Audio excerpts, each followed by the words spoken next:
বড় ভাই খারাপ মানুষ, মানে ছলনাময়ী ধোঁকাবাজ। চেনার উপায় আজকে বলে দিচ্ছি।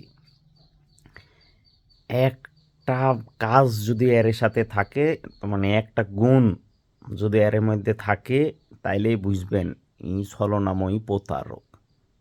হ্যাঁ, তার মানে মানুষ ধরা পড়ার পর, মানে কুকাজ আকাজ, হ্যাঁ, যত রকমের চিটিং বাটপারি করার পর মানুষ ধরা খাইলে কি করে? মানুষ লজ্জিত হয়, মানুষ শরম পা, মানুষ মাপ চা, সরি বলে নিজে গিল্টি ফিল করে।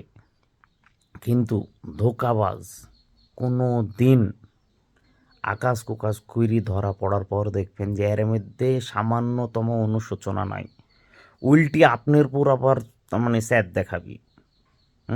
উল্টি আপনার পুর আবার বিগিট দেখাবি। আর এই ধরনের মানুষে শুধরাতে যাবেন না, দরকারই নাই ওই আশপাশ দিয়ে যাওয়ার। কারণ কি জানেন? কারণ এরা যেডি করে সেডি যায়নি শুনি করে, এবং যেডি করিছে তার স্বেচ্ছাই করিছে, সজ্ঞানে করিছে।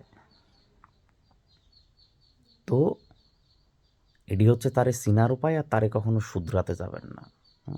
তারে মতন ছেড়ে দেন, আপনিও ভালো থাকবেন, সেও ভালো থাকবে।